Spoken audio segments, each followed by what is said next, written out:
host. All right, guys, welcome back to another episode of Something Super Podcast. I'm Steve. I'm Jay. And sadly, this week, Mark is stuck in the Speed Force. Will he survive? Will he come back? Tune in next week to find out. So, in light of Mark not being here and Jay and I both being in the military at points in our lives, we wanted to actually cover something that we haven't done yet, which is military comic book characters and or superheroes. So we wanted to list a couple of them, hit our favorites, maybe some least favorites, and sort of, give our experience in that realm. So Jay, start us off. Give me, a couple of your favorite superheroes that have served time in the military. Obviously, we know the Punisher is a Marine as well, so we're going to leave him out of it because we're kind of biased, but bullshit. Whatever. Then I guess we can go with Jigsaw too. We got to leave out, or is it Jigsaw? His main villain that was definitely in the TV shows. I forget the guy's name. Well, we're just doing heroes, not even villains. We're not even gonna get there yet. Okay, because I was gonna say because that guy was another Marine. He was with fucking Punisher. But my personal favorites of mine are definitely Deadpool, Wolverine, and comic book Carol Danvers. Because God, I hate the fucking film one. Well, I don't necessarily hate her character as much as I the dislike person. her actual actress. Yes, it's not nothing against that. her. It's just that she is using her platform. But I mean, again, I can't judge you too much. I guess you're using your platform to do what you think is right, but do what you gotta do. And bullshit, you could not lift Mjolnir. I don't give a fuck what you say. You're a liar.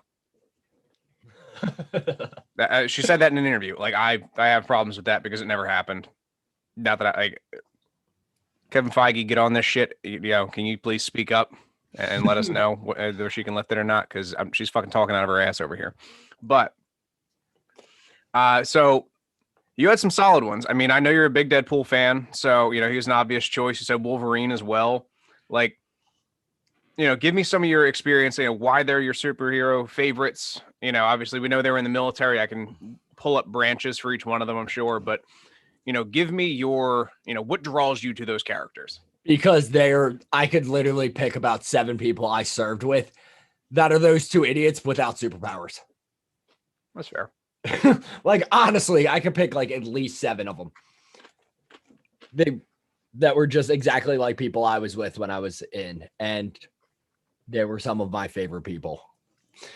The very sarcastic, just to do it kind of what they want to a certain extent. It's just sure, absolutely. I had guys like that as well, and you are kind of one of those guys. Well, thank you, I appreciate that. Minus superpowers and being cool. So, it's if I had to pick a couple of my favorites, for off the bat, James Rhodes. I'm gonna pick War Machine. Mostly because I'm a huge Iron Man fan. I'm a big War Machine fan. Those guys are, integral into what brought me into the comic book world. So I'm a huge fan of that. Don Cheadle's a fantastic actor. He did extremely well. Even though he's in the Air Force, we're just going to let that one completely slide. Does that actually count? I mean, listen, for this, I'll give it that. The dude's a pilot of a mechanized suit of armor that has a Gatling gun on it. Like that counts for me. All right, fine. I mean, he might be the only one, but I'm gonna give it to Sam Wilson. He 110%. I mean, like comic and MCU adaptation, like he stepped up, and now he is our Captain America. Like that's awesome. So the dude was. I'm not gonna say he was out of shape. Obviously, he wasn't Captain America in shape.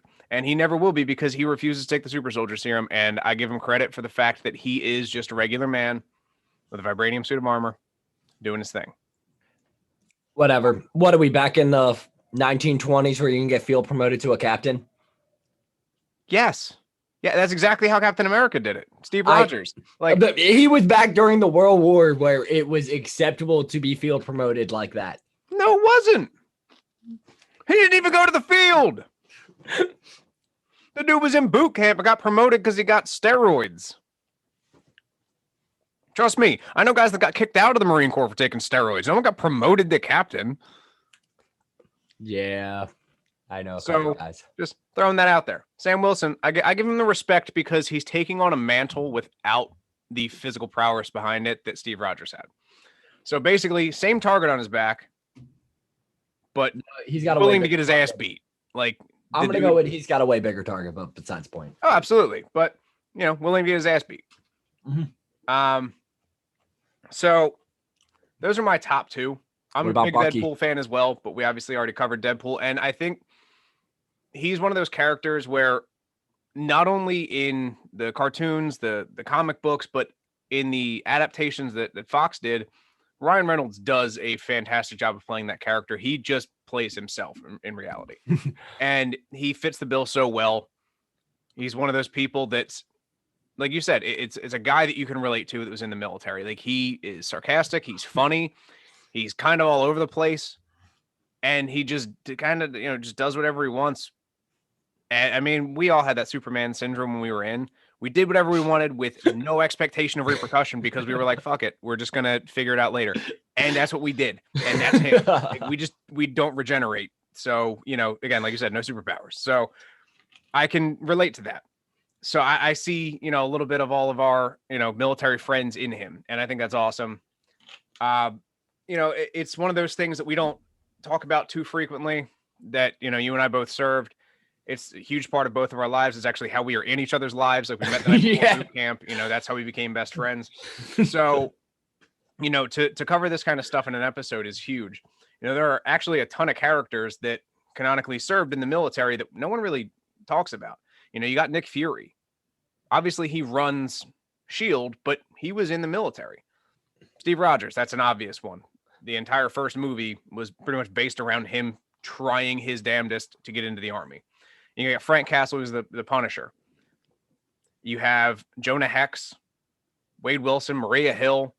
And obviously, we talked about James Rhodes, Carol Danvers. We've hit all of them. Sam Wilson, Wolverine, Logan. Like, they're at a time when the comics were big and these characters were being made. Like, it was during those integral parts of the war where it was important to let people know. Like, Frank Castle's not a superhero. He's just a Marine. Like, he's wildly insane, but he's a sociopath, bro. Oh, absolutely. But like, he's not like juiced up. He's no Steve Rogers. He doesn't have a super soldier serum. He's just a crazy dude with a gun that's enacting street justice. And I'm not saying do that, please. The disclaimer: do not do that, because if you can't blame me for enacting street justice, that's on you.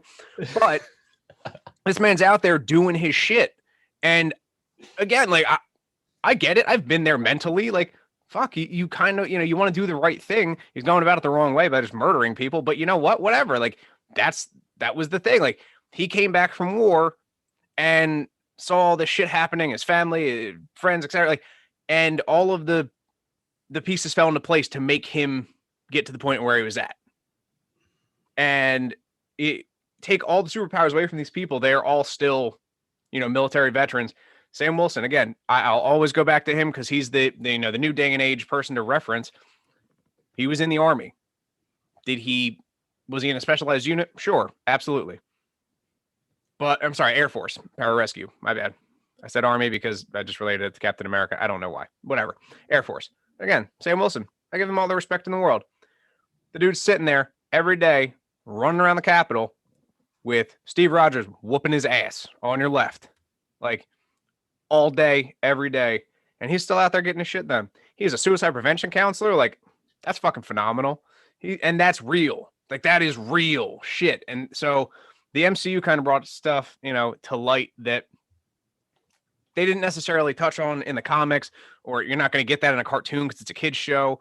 So I think for me, it makes it a little bit more real. I know you can relate to that as well. Like, that kind of stuff, like, that's important, especially nowadays for guys that are getting out. Yeah, I got really nothing to add because, damn, you hit that pretty well. Why are you the good talker of the group? I've been doing this a while. It's in my blood.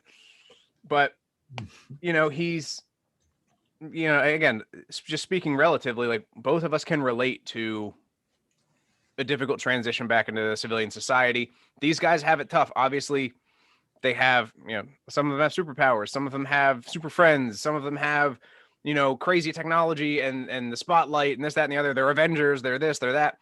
But at the core of it, the reason that I think these people are successful in what they're doing, this isn't Peter Parker. They're not high school kids. These are people that made a conscious effort to join the military, and something else came out of it. Sam wasn't supposed to be an Avenger. Sam was just a, disgruntled vet that decided to get into suicide prevention counseling because he's seen some shit and he doesn't want to see anyone else kill themselves. So like, it was just happenstance that Steve Rogers and him crossed paths. So, that it's real. And I respect the shit out of all of that because, again, especially in Falcon and Winter Soldier, like Bucky, obviously he could be under the hero, I guess, category now because he's now a hero. He's, I call him the damn summer soldier at this point. Dude's rocking out in sunglasses and fucking cut off t-shirts and shit. He's good. Yo, if my arms were that big, I'd be rocking fucking sleeveless shirts. If I had a metal arm, I would too. That's pretty badass. I'm not knocking the dude, but point being that he's kind of doing his thing now. He's on the good side. Another perfect example of somebody who joined with the best intentions. Something bad happened, and obviously unrealistic because no one's going to live for 90 years. But you get the point. And not age a day. Yeah, well, cryogenically frozen, just like Captain America. But we'll figure it out. Fuck it. And then you've got U.S. Agent. You bring him in. He was one of those people that prior to the super soldier serum was just like a fucking monster. Like they say MIT was doing, studies on his body because his physical being was just like that good. He was a genius. He was physically strong. He was agile. He had the, the lung capacity.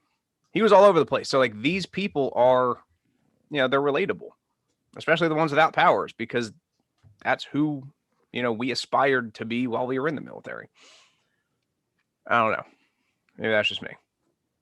Go ahead. You're up. Because I just, that was it, man. I gave it my all right there. So where are we going to put Thunderbolt Ross in this? Because didn't he serve too? Piece of shit. So he's on the villain side. He's a fuck up. Yeah, Christ almighty. He started fucking, well, him and Contessa start the goddamn Dark Avengers. Now, we'll take into consideration the fact that Rhodey's part of the Dark Avengers, but he's not a bad guy. Yeah, you got like Abomination, Red Hulk, fucking Yelena Belova, Rhodey. Abomination's just misunderstood. Sure, so is the Red Hulk. Mm-hmm. Yeah. Because Thunderbolt Ross definitely didn't shoot himself up with some drugs, experimental type shit, just to try to fix himself. That if that's not the military, I don't know what is. I distinctly remember walking through, in boot camp, and they're like, "All right, cool, just like roll your sleeves up. We're just gonna give you a litany of injections for no fucking reason. Oh yeah, by the way, like you're now immune to like the common cold, SARS, anthrax, fucking." It cures everything just shy of HIV. Yeah, like it literally does. And they're like, all right, by the way, like here you go in case you need anything. And then they're like, oh, by the way, like here's a shot in your butt, and it's gonna feel like peanut butter. That was the worst. It was the absolute worst time. 110%. I would 10 out of 10 would never do it again. But hopefully we don't have to. Well, that was penicillin, I'm pretty sure, and I had to do it again. That was not fun. That's rough. I'm good. Unless the Space Force wants to give me a phone call, I'm out. So I don't know. Actually, I gotta say I preferred it the second time because I got tonsillitis and it cured that shit in like a day. Well, that's what's up. I mean, that was fantastic. I'll take that. Yeah. I things I don't miss, getting random shots for shit, or like, hey, because my birthday's in November and the Marine Corps ball's in November. And they're like, oh, by the way, like Marine Corps ball's coming up. Guess what you're getting today? Flu shot. Hopefully you don't get sick tonight. You piece of shit. And I'm like, cool. Thanks, guys. Appreciate that. Happy birthday to me. Yeah, good times. I miss those days. You know what? I will say it. I miss not the military, but the atmosphere, like the brotherhood that we had. Like that was the shit that I miss. I don't miss the stupid shit. I hit the fleet and I got a normal job basically. I dealt with a lot. I dealt with some bullshit military stuff, but it wasn't nearly as bad as some of the ground units because our chain of command knew you piss the people off, we control the aircrafts. Exactly. And that's like, you never fuck with the We'll literally, yeah, exactly. We'll literally just down the birds. Just be like, yeah, fuck. I don't know. So, yeah, I mean, and like I said, big respect to the time frame, the time in history in which a lot of these characters were made. It was the time when a lot of war heroes were viewed as baby killers, or they were viewed as like monsters. And this sort of brought a different light to it, that like they are heroes. End of day. So like a lot of these people are coming back, take care of them. So Stan Lee and all the DC writers, like, bravo, good for you. I was happy about everything. I thought it was awesome. As far as the military type stuff goes, we could definitely do a full villain military episode as well. I just wanted to do something. What's up? I feel like there couldn't be that many villains that we could think of. I mean, you could do. I mean, even anti-heroes, anti-villains, like whatever. Like they would fall under a certain sect of people, I guess, the easiest way to put it. But I mean, we don't even need to do a full episode. We can just do a quick coverage of like our favorite villains and go in there. And hell, I'll gladly grab a couple of the people. I mean, hell, Deadpool is an anti-hero. He's definitely not just a hero, but no, he's a hero. He's a hero to all. Yeah. Yeah. He's also a trainee, X-Men in training. Yeah. He also chased somebody down with his Zamboni, which might have been the funniest thing I've ever seen in my life. Yes, that was So again, I give all the respect in the world to the fact that both Marvel and DC had their, military-esque characters, and I think that was something cool. It's a sign of the times. But as far as that kind of stuff goes, that's really all I've got. I don't want to sit here and talk too much about our, military past and history, but, that's, as far as that goes, that's all I got. Yeah, I think we're good. Wait, hold on. I think we're actually missing one major one that actually should be talked about. Shoot. Green Lantern. I'm pretty sure it's John Stewart. Green Lantern. Well, I say Hal Jordan is Hal. Okay, Hal. Yeah, I was like, I knew. That's another big one that we just didn't even talk about. So mine was mostly Marvel, obviously. Obviously, that's where a lot of our stuff goes. But so to speak on Hal Jordan real quick before we wrap up, I love his character because he's a pilot, and that's something that I've like always aspired to be. I thought that was super cool. Lofty goals, like to have them, but the way like he becomes a Green Lantern because he is like a pure person, like that's not a freak accident. He doesn't have a friend who's a billionaire. He didn't get experimented on. He became a Green Lantern because he was the best of us. Like that's sort of the mantra. And like Carol Danvers, freak accident. Rhodey, super billionaire friend. Sam Wilson became friends with Captain America and had a friggin' exosuit. Like, well, I think we have a new favorite one. John Stewart was a Marine. There you go. Loving it. Yep, 2 Green Lanterns were in the military. I was right on John Stewart, just not the right branch. So that speaks a lot about the Marine Corps, that one of them can get a Green Lantern ring. 90% of them would get probably Red Lantern rings. Oh, absolutely. Red or yellow. Yeah, just pure anger and fear. Yeah. Yep. Now at 110%. Like if there was a sarcasm ring, like that would be up there too. Just like straight up dickhead. Like that's most of the people that enter the Marine Corps. But hey, whatever. It's all love. Again, that's where I'm at with that. I wanted to wrap things up. Jay, I know you got to get going. So final thoughts? No, I think we nailed this pretty well. Plus, I love every time I get to talk about Deadpool. He's my favorite. We'll do an entire episode on him. So, guys, as always, thanks for listening. Please tune in on Spotify, Apple Podcasts, Google Podcasts, iHeartRadio. Check us out on Instagram and Facebook at Something Super Podcast, on Twitter at SS Podcast 52. Tune in. Let us know what you think. Leave us a review. Questions, comments, concerns at somethingsuperpodcast@gmail.com. Lastly, I'm Steve. I'm Jay. And we'll catch you guys next week.